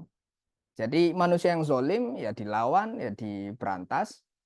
Tapi dalam bingkai hakikat, maka apa namanya, setiap manusia ada cobaan, dan apa namanya, kebahagiaan gitu. Dan makanya misalnya orang-orang miskin, walaupun memang dikatakan di hadis itu miskin ini dekat dengan apa namanya, miskin ini dekat dengan kekufuran, tapi orang-orang miskin di surga yang beriman itu masuk surga duluan. Jadi ini termasuk daripada kuasa Allah untuk kemudian hikmah, tiap orang itu diberikan pengalaman-pengalaman yang khusus sehingga torikohnya sampai kepada Allah itu personal gitu. Jadi orang yang mengalami luka itu sendu mencari keadilan dan kebenarannya itu lebih berapi-api, berwarna daripada orang yang sudah istilah kutip-kutip selamat dari awal gitu. Dan bukan berarti orang yang, dan saat kita berada dalam kehadiran kita jiwa itu kita kan merasa hidup. Nah, kita ngelihat orang-orang yang katakan kaya, kutip-kutip kaya, yang apa namanya semua hidupnya kutip-kutip aman sentosa, banyak yang lalai kan, banyak yang lalai, banyak yang nur itu redup di matinya karena ya udah oke hidup begini gitu. Itu apa namanya bagi orang yang mencari hakikat, orang yang mencari kebenaran, mereka nggak akan mau jadi orang kayak gitu karena sedih, itu matanya mati. Tidakkah kau memiliki apa namanya pencarian dalam hidup ini begitu, karena seakan semua selesai. Itu kan jadi harta itu juga jadi cobaan gitu. Jadi segala hal ini cobaan, yang harta itu cobaan, miskin cobaan, keselamatan itu cobaan, keselamatan itu cobaan, keselamatan itu cobaan, ke apa namanya apa istilahnya, kesengsaraan itu cobaan. Nah, itu adalah perjalanan ruhani seseorang itu untuk berusaha ittaqullah dengan segala hal yang dihadapinya, itu bagaimana tetap membawa pada Allah. Nah, apa namanya? Jadi apa yang terjadi saat ada kezoliman itu ya manusia berbuat zolim, manusia berbuat zolim, ya kita tegakkan hukumnya, kita ini segala macam. Dan tapi kita tahu bahwa Allah ada maksud. Sebenarnya Allah itu ada maksud, dan tugas manusia yang mengalami itulah untuk mencari maksud. Dan beberapa faedah secara sederhana kita sebut ya agar manusia terdorong untuk mencari kebenaran, memperjuangkan keadilan gitu segala macam. Itu menjawab nggak, Pak Miss Maryam?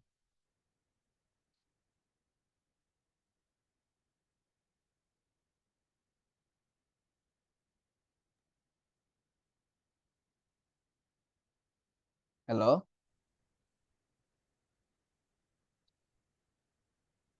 Apa ini hijrah-hijrah? Silahkan Mbak. Oh ya udah menjawab ke Oh. reply di chat. Oh, insya Allah menjawab. Alhamdulillah, terima kasih. Alhamdulillah. Itulah, itu kan ini ada yang bahas di X juga, anak nggak mau ikut-ikut, itu ribet. Orang berperang, orang berjuang kok di Cibir itu gak masuk.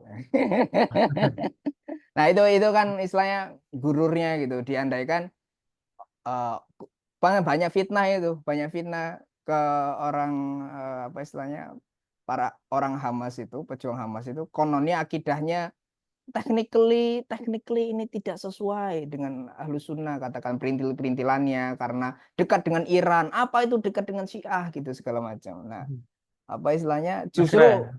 kenapa? Nggak cuma dekat tapi terlihat mesra sih. Ya, ya dekat dan mesra, tapi istilahnya apakah itu membatalkan tauhidnya keluar dari Ahlus Sunnah, itu kan gimana gitu. Maksudnya akhirnya kan nggak ngelihat yang itu, tauhid itu yang menggerakkan mereka untuk berjuang itu apa gitu. Terus itu apa gitu.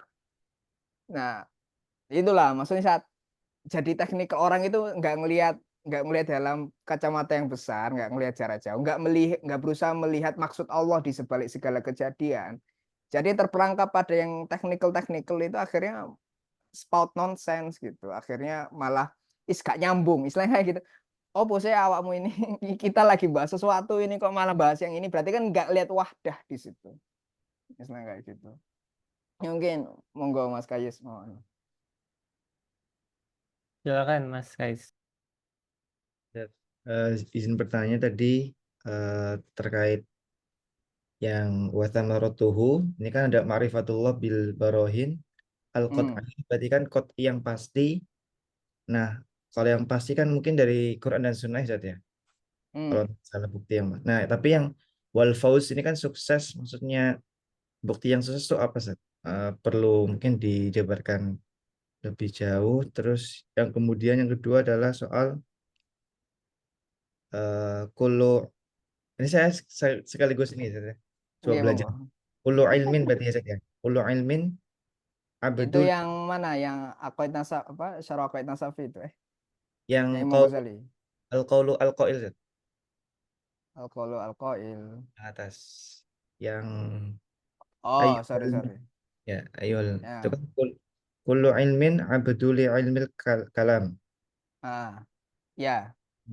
Berarti semua ilmu itu mengabdi pada ilmu kalam. Nah, maksud ilmu kalam di sini apakah itu ilmu tauhid atau ilmu kalam dalam teks ilmu kalam gitu. Oke, Itu yang yang dua itu dulu. siap. Oke, maksudnya itu ma'rifatullah bil barohin al qataiyah wal fauz bis sa'adah al abadiyah. Maksudnya itu apa namanya? Itu udah dua hal gitu. Jadi yang pertama tujuannya itu mengenal Allah secara yakin pasti, dan dengannya itu kita fauz bisa ada al abadiyah, dan kita dengannya itu sukses mendapatkan kebahagiaan yang abadi. Wal fauzun ini maksudnya kemenangan. Faiz, faza, maksudnya kemenangan. Bahasanya itu tak tulis kemenangan kok apa puitis sekali gitu. Jadi maksudnya itu sukses gitu untuk sampai pada kebahagiaan. Karena itu tadi apa namanya? Kalau kita kenal siapa Allah, kalau kita kenal siapa Allah, makna makna nama-namanya, makna sifat-sifatnya, makna perbuatannya gitu kan.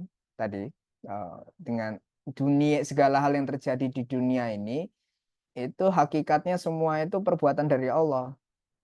Tapi apa dari itu kan hakikat tertinggi. Makanya ini sebagian golongan dari umat muslim susah untuk mendamaikan. Ada perbuatan manusia, ada perbuatan Allah. Nah, ini gimana memahaminya? Ya sederhananya karena kita tidak pada tingkatan hakikat yang sama.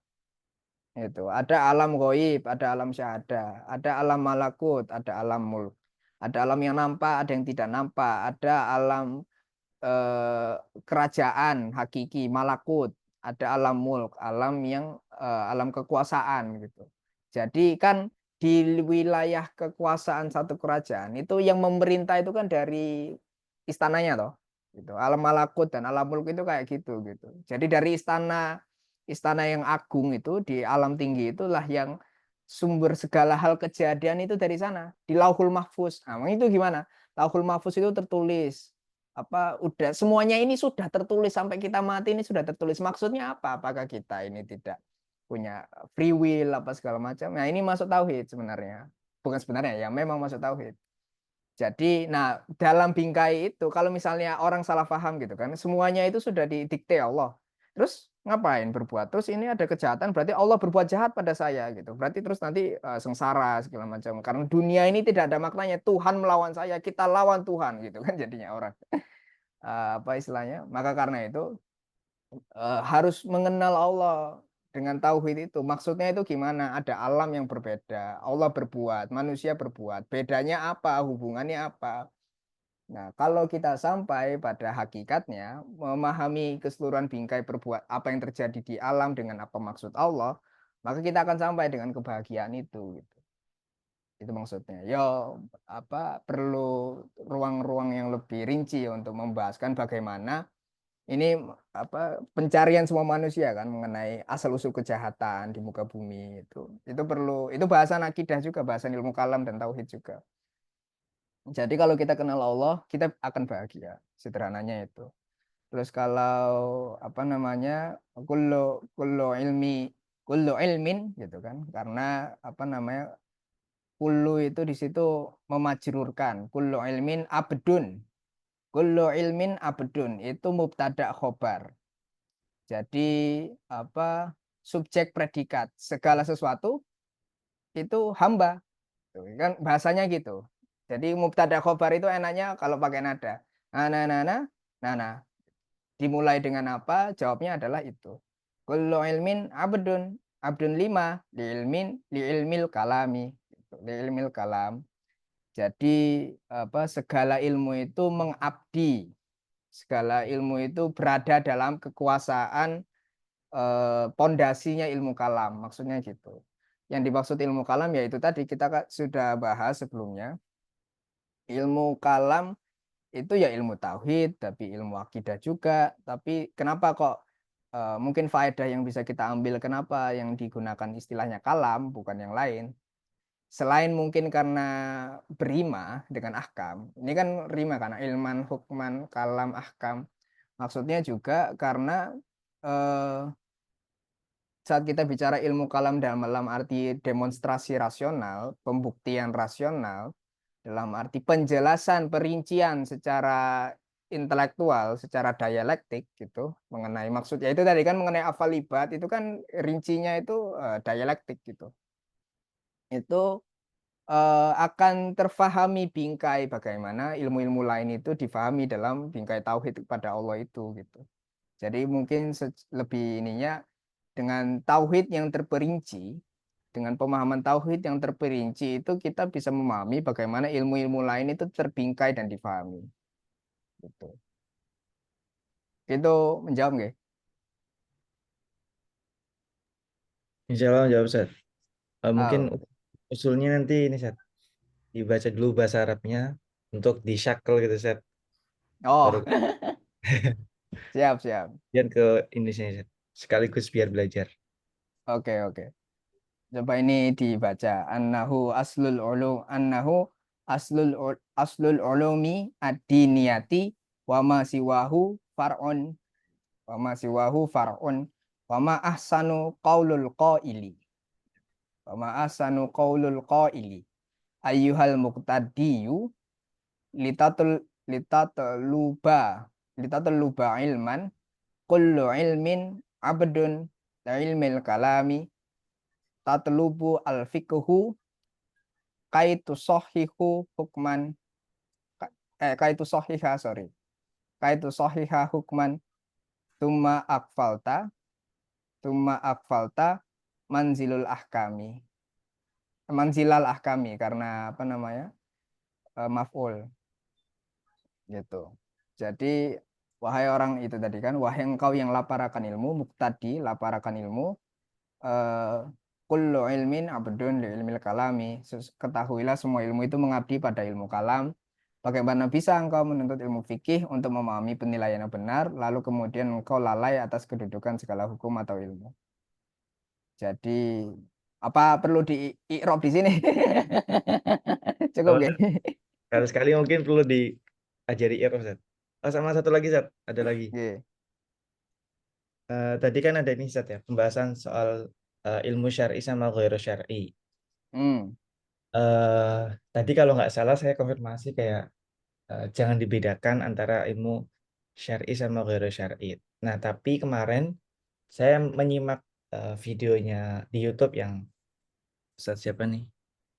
Ustaz Muhammad Ardiansyah, MPDI doktor Nah, di INSIS itu membahas soal ini kan. Ilmu kedokteran dalam pandangan Imam Al-Ghazali. Nah, di ya. salah satu bahasan yang paling beliau sering disebutkan adalah bagaimana Imam Al-Ghazali itu mengklasifikasikan ilmu. Jadi yang Hmm. beliau membahas tentang kalau ada ilmu syar'i sama ghairu syar'i. Yang syar'i itu yang nanti didasarkan pada wahyu, yang ghairu syar'i itu yang bukan wahyu kayak misalnya tajribah, kayak misalnya ya ilmu rasional, matematika dan kedokteran. Nah, itu apakah saling berkontradiksi dengan yang antum sampaikan atau ada maksud lain Zat, yang mungkin beda konteks? Nah, iya. Apa namanya? Ini menarik dibahaskan. Syukron diangkat. Apa namanya? Nah, itu. Apa istilahnya? Eh, karena para ulama kita itu pakai istilah-istilah, tapi batinnya itu mafhum maksud hakikinya gitu. Jadi saat para ulama itu menggunakan ghairu syar'i itu yaitu maksudnya secara zohir itu tidak langsung apa namanya nggak dekat hubungannya langsung dengan ilmu syariat kayak fikih dan akidah tapi dari alam gitu katakan. Nah, apa namanya? Tapi itu bukan makna hakikinya gitu. Kita nggak bisa bil haqiqah itu ilmu itu ada sumber lain selain syariat. Bil haqiqah itu kita nggak bisa bilang kayak gitu. Apa istilahnya? Nah, itu kan yang jadi argumen orang-orang sekuler itu. Itu makanya apa Sherman Jackson itu nulis buku lagi Islamic Secular itu dia argumennya apa? Kan ada seakan-akan ada ranah syariat dan ranah di luar syariat gitu. Jadi yang syariat ini yang diatur agama, ini yang itu kan nah konsekuensinya gitu. Ini apa? Diatur agama enggak? Gitu. Itu istilahnya. Kalau goiru syar'i secara hakikat, secara hakiki, nah yang sesungguhnya itu memang goiru syar'i, berarti ini di luar syariat secara hakikat nggak punya ranah untuk masuk ke sini. Ini kan masuk syirik khafi sebenarnya gitu. Istilahnya kita mengandaikan Allah lah Allah ini jadi absurd gitu. Allah menciptakan semua gimana Allah nggak ngaturin itu gimana gitu. Nah, apa istilah jadi makanya itu eh nah pembagian ilmu. Jadi bagaimana ilmu dibagi gitu kan. Kita awal-awal menyentuh bagaimana para ulama itu punya kaidah ilmu tauhid.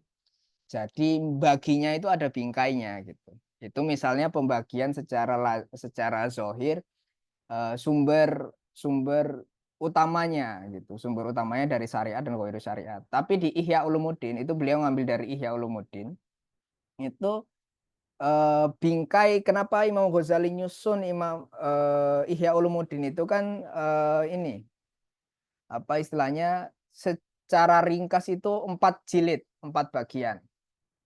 4 bagian ini ada duanya. Yang dua ini ilmu muamalat dan ini ilmu mukasyafat. Beliau baginya gitu. Terus ilmu muamalat ini ada dua, ilmu qawaid aqaid sama ilmu fikih. Terus yang bagian dua ini apa namanya tahalli dan tahalli gitu. Untuk makanya bab 3 ini, jilid ketiga ini isinya itu penyakit hati apa The Wonders of the Heart, Ajaibul Qalb. Habis itu penyakit-penyakit hati gitu, mengenai ujub, mengenai kikir. Habis itu bab terakhirnya ini mengenai bagaimana cara menghiasi jiwa dengan tauhid, dengan sabar, dengan ridha. Nah, ini masuk mukasyafat.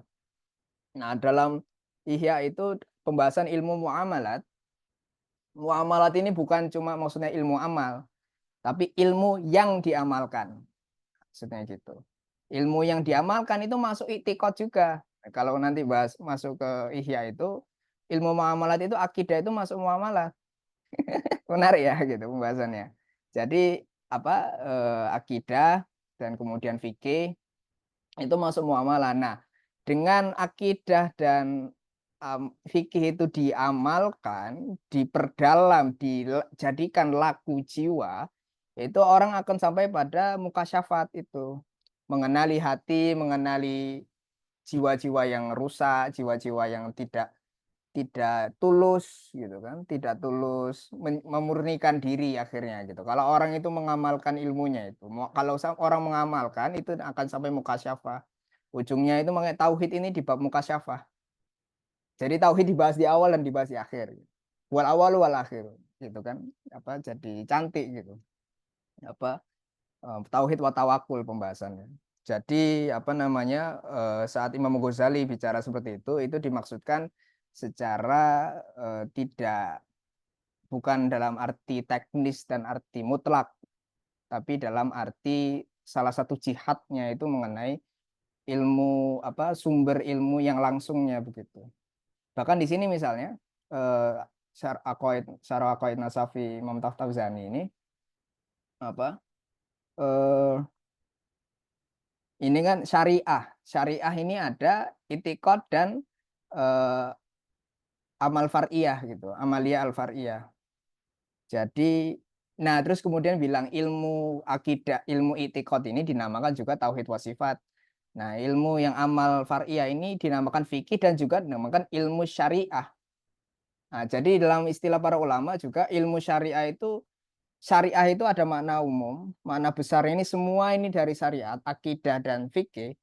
Tapi fikih juga punya nama lain ilmu syariat secara khusus juga gitu. Jadi ilmu syariat itu makanya kenapa kok ada orang pakai ilmu syariat maksudnya apa? Hukum. Itu enggak salah, tapi jadi salah kalau dibatasi itu semata. Jadi salah paham. Jadi ilmu syariat itu dalam istilah ulama memang ada maksud khususnya gitu mengenai fikih. Tapi syariat sendiri itu yang melingkupi semua kehidupan ini. Nah, apa istilahnya? Kenapa kok dinamakan begitu? Itu karena kalau dalam ilmu tauhid ini apa istilahnya? Unsur-unsur Quran sunnahnya itu sifatnya qot'i. Ini enggak sebanyak dzonniyatnya fikih. Karena fikih ini banyak dalil-dalil yang sifatnya dhonni, spekulatif.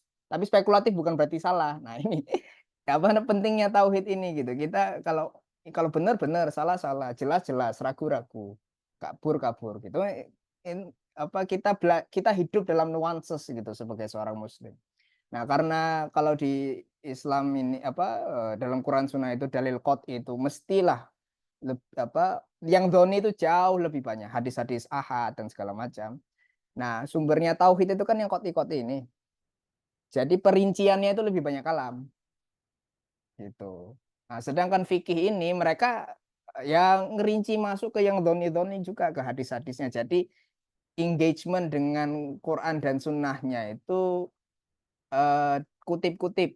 Kutip-kutip itu lebih banyak secara muatan karena lingkup dalilnya itu lebih banyak. Gitu. Tapi kalau bukan berarti bahasanya bukan berarti tauhid kurang dekat dengan Quran Sunnah, nggak gitu juga. Kesimpulannya nggak gitu. Cuma karena sumber-sumber Quran Sunnahnya itu koti-koti itu pendalamannya banyak, pendalaman secara rasionalnya. Fikih rasional juga. Ini.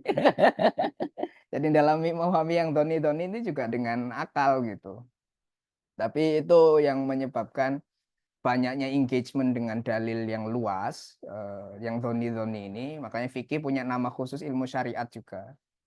Wallahu a'lam. Baik, Mas Kais sudah cukup atau masih ada? Terus cukup menjelaskan buat klasifikasinya berarti. Alhamdulillah. Alhamdulillah.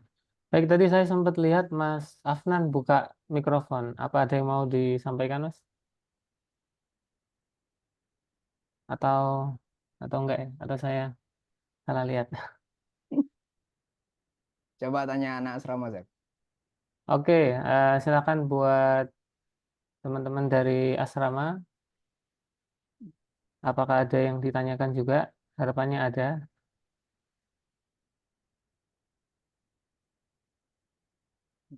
Aman katanya. Ngono dah. PC awakmu. Ya udah, Baik. apa namanya? Mungkin itu sih. Kalau aku mau nanya tapi sekadar konfirmasi ya terkait dengan tadi yang sempat disampaikan.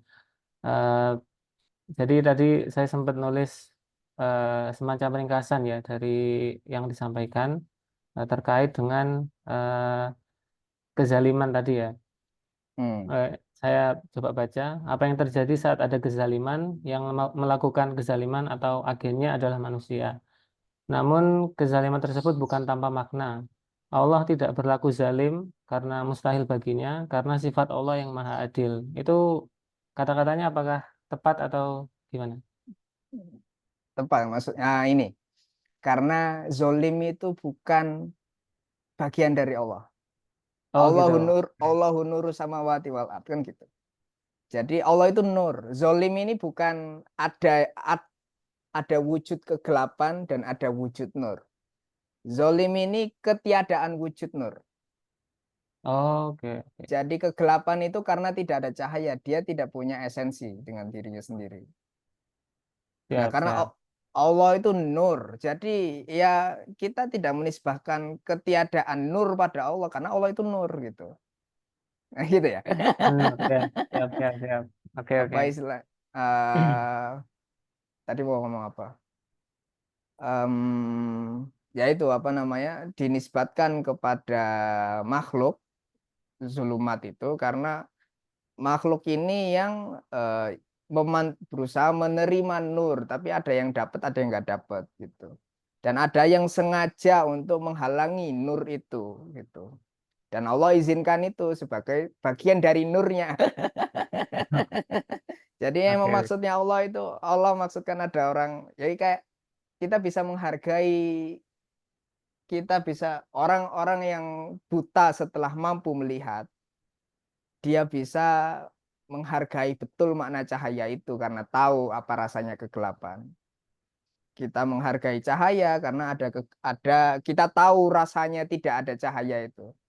Kalau misalnya kita tidak membayangkan rasanya gelap, tidak tahu rasanya gelap, mungkin cahaya itu tidak akan terasa dekat dengan kita gitu.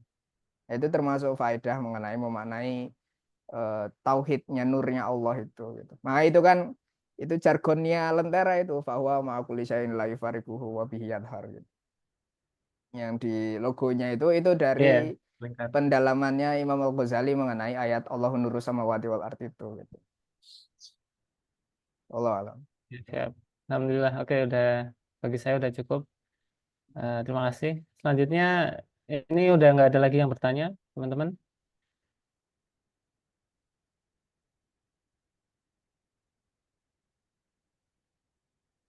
Ya. Saya tanya lagi, Sat. Satu lagi. Oh ya, Ini boleh, Oke, boleh. oke. Silakan, silakan. karena dipantik soal ini ya, saya sama kegelapan. Eh, Berarti ini tuh kayak semacam ada alasan yang pada akhirnya kayak berarti nakal dulu tuh nggak apa-apa gitu. Jadi tadi kan disampaikan ya, orang yang bisa menghargai saya adalah ketika dia yang pernah merasakan adanya kegelapan gitu. Berarti kayak nanti ada pernyataan yang pada akhirnya, loh Mas berarti kalau gitu eh, kita merasakan kegelapan dulu itu berarti nggak apa-apa ya Mas ya. Bukan jadi kayak ya udah berarti nakal itu boleh gitu. Nah itu bagaimana? Iya, iya. Saya suka ini. Apa namanya? Ini bukan penjelasan karena menerima diri juga nakal dulu, bukan gitu ya. Tapi apa istilahnya?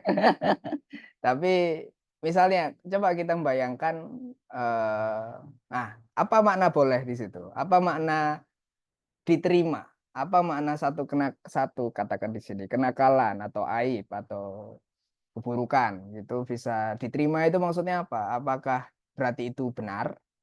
Nah, itu kan dua hal yang berbeda, bukan begitu?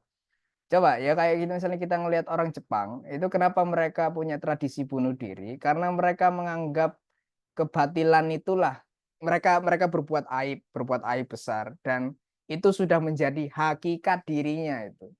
Akhirnya apa namanya dan itu tidak dimaafkan gitu. Tidak dimaafkan dalam arti lo itu salah gitu. Salah gitu. Salah betul-betul salah dan itu hakikat salah dan engkau menjadi salah gitu kan. Engkau adalah kesalahan. Kan jadi gitu pendalamannya itu. Akhirnya nggak terima, akhirnya mending mati daripada mending mati ini adalah mengakui bahwa diri salah dan itu mulia. Nah itu kan itu konsepnya orang Jepang pada harakiri itu kan kayak gitu. Apa nah, kalau kita mendudukkan martabat hal-hal yang salah itu pada tingkat hakikat, tingkat yang real, tingkat yang tinggi, maka gimana kita berjalan di muka bumi ini gitu. Gimana maksudnya semua orang berbuat salah dan apa segala macam nggak bisa gitu. Maksudnya rahmat Allah di mana jadinya kita nggak bisa memaafkan kesalahan orang. Kita tidak bisa memaafkan diri kita sendiri gitu. Terus skala kesalahan orang sekarang sekali salah langsung di cancel gitu kan. Salah kecil gitu yang di cancel gitu. Ini itu istilahnya tidak meletakkan makna seseorang berlaku salah itu pada tempatnya. Dalam arti Nabi juga bukan ya kayak tadi konsep misalnya dalam arti kenakalan. Apa kenakalan itu dibiarkan biar tidak ditanggapi atau gimana gitu. Jadi maksudnya menerima apa namanya anak anak kecil nakal itu coba kalau misalnya kita bingkainya itu mutlakon ini adalah kebatilan, ente ini nakal ini batil, bukan khotok ya, bukan salah tapi batil. Batil dan salah dan palsu, salah dan jahat itu salah berbeda. Jadi kalau batil jadi kan orang mekso kan. Jadi orang mekso apa namanya harus trik apa tidak boleh batas ini rambut tidak boleh lewat berapa inci segala macam. Karena lewat udah batil. Ah, nggak boleh gitu. Apa istilahnya eh ya istilahnya laku keagamaan apa yang akan terlahir itu sudah menjadi bukti intuitif kayak itu bukan yang ditujukan agama gitu. Lalu apa maknanya gitu kan?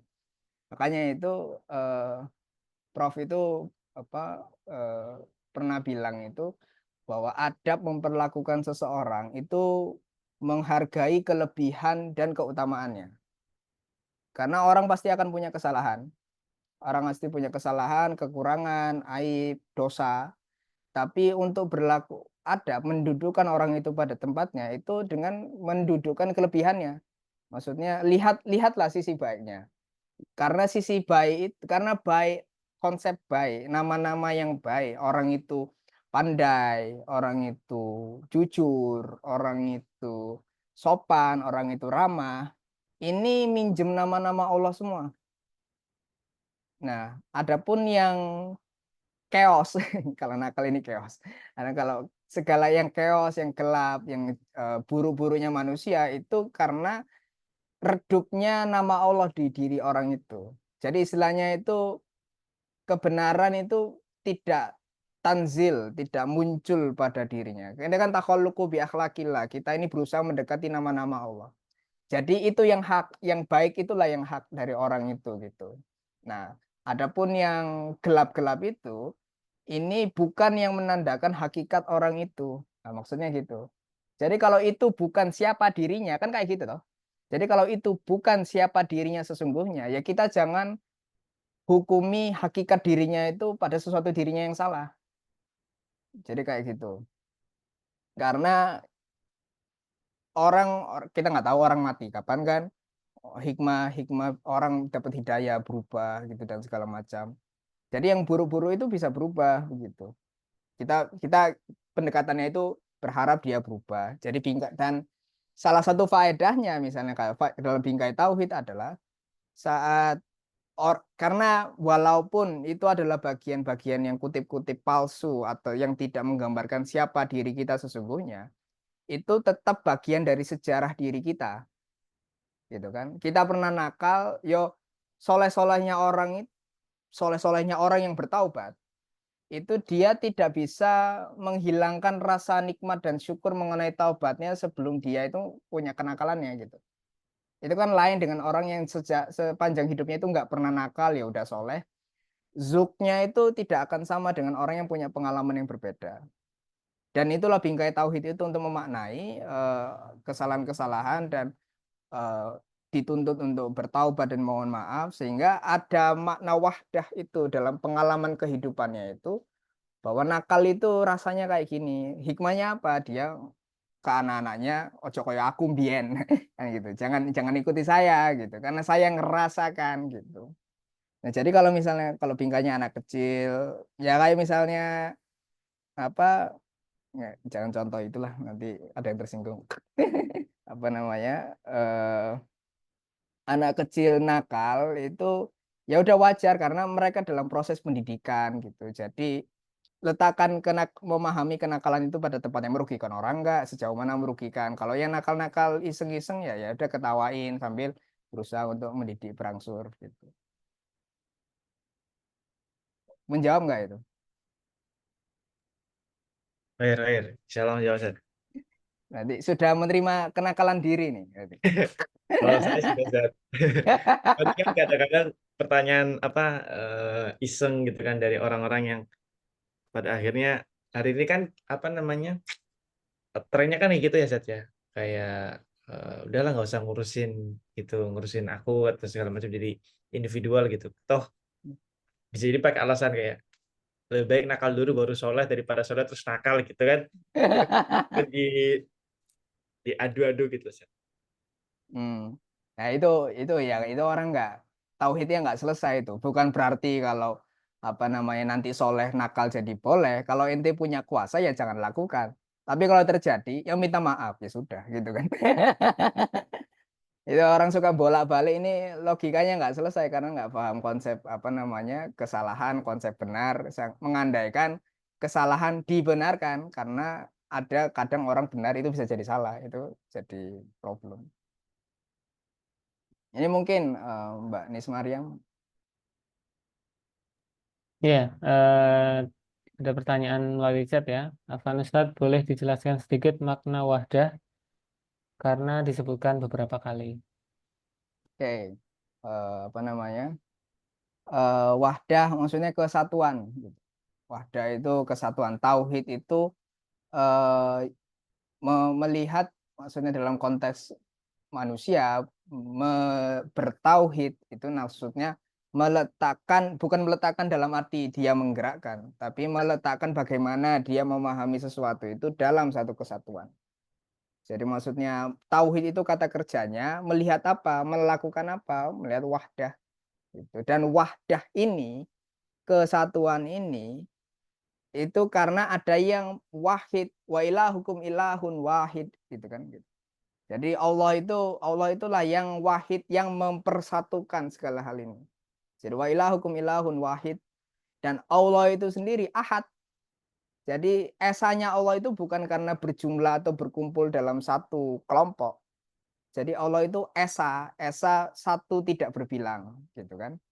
Nah, makhluk ini berada dalam kesatuan tapi berbilang. Gitu. Tubuh kita, anggota kita itu dipotong-potong itu jadi jumlah. Kita bisa dipotong-potong. Itu kita tidak layak membayangkan Allah dipotong-potong, nauzubillah gitu. Karena Allah esa. Allah lah satu dan yang menyatukan. Jadi bukan kita yang membayangkan Allah itu disatukan gimana, nauzubillah. Tapi nah itu kita memahami dunia ini itu sesungguhnya berada dalam kesatuan karena Allah yang menciptakan Allah yang meletakkannya dalam kesatuan itu Allah karena Allah itu yang wahid. Karena itu untuk kita memahami segala hal itu dalam kesatuan itu membawanya pada bagaimana makna penciptaan ini, mengapa Allah melakukan segala hal ini, mengapa Allah menciptakan segala hal ini gitu. Kalau bahasa teologisnya sederhananya seperti itu. Tapi kalau bicara filosofis, makanya itu kita melihat ilmu itu dalam kesatuan. Jadi kedokteran bingkainya itu pada tempatnya di mana berkaitan dengan ilmu manusia, berkaitan dengan ilmu lingkungan, segala macam. Nah, itu umat muslim melihat segala hal dalam kesatuan termasuk dalam ilmu-ilmunya, dan yang bisa meletakkannya dalam kesatuan itu bukan ilmu agama dibaca dari ilmu sosial, bukan ilmu agama dibaca dari ilmu alam, tapi agama itulah yang membaca ilmu alam, agama itulah yang membaca ilmu sosial gitu. Karena Allah lah yang menjelaskan sesuatu, bukan makhluk yang menjelaskan Allah. Itu maksudnya wahdah itu begitu. Karena itu istilahnya dalam bahasa tasawuf itu ada wahdah dan kathroh. Jadi ada keragaman. Nah, ini konsep keragaman itu dari sini, dari tauhid. Jadi kalau kita mau jadi masyarakat yang dapat bersatu, itu masyarakat yang bertuhan. Jadi orang sekuler ini yang memecah-mecahkan kita, istilahnya kayak gitu. Kalau bahasa kasarnya gitu. Jadi kalau kita bertauhid, kalau kita itu beriman pada Allah, mengenal Allah, kita bisa mengenal segala hal yang lain karena Allah itulah yang menjelaskan segala hal yang lain. Wallahu alam. Mungkin takutnya saya asik bahas itu, tapi nanti takut kebawa dan jadi susah untuk yang lain following gitu. Apakah itu menjawab? Baik, kepada Mbak Miss Maryam, apakah tadi sudah menjawab penjelasannya? Jazakumullah khair, Ustaz, menjadi lebih terang pemahamannya. Alhamdulillah. Alhamdulillah. Mendapat nur gitu ya. Waduh, Ya. ngeri.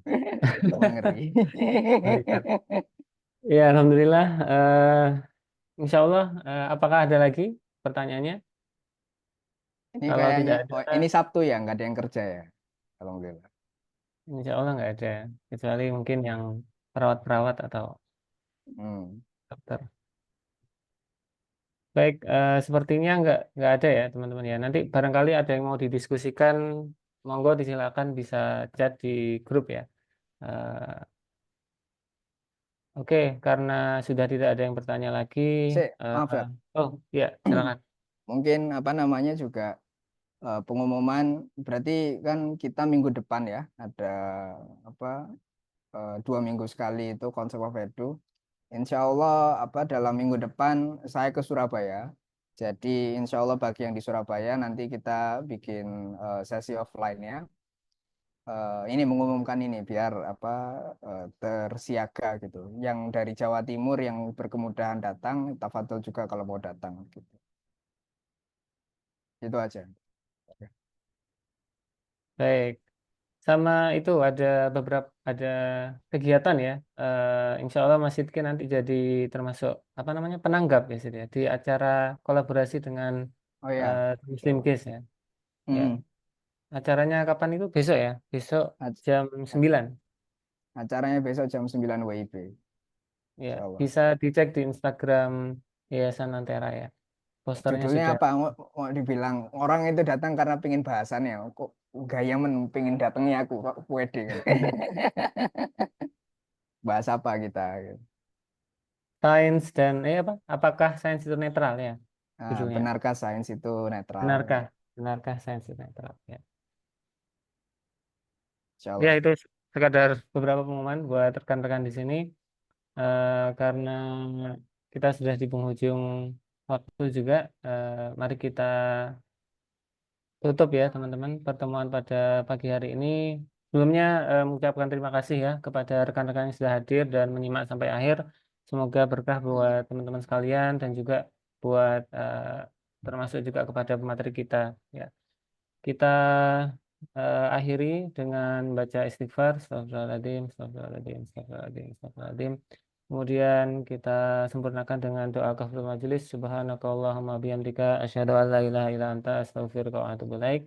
Saya Zaki selaku moderator. Mohon maaf apabila ada salah kata. Wallahu muwaffiq ila aqwamit thoriq. Wassalamualaikum warahmatullahi wabarakatuh. Waalaikumsalam warahmatullahi wabarakatuh. Terima kasih semuanya.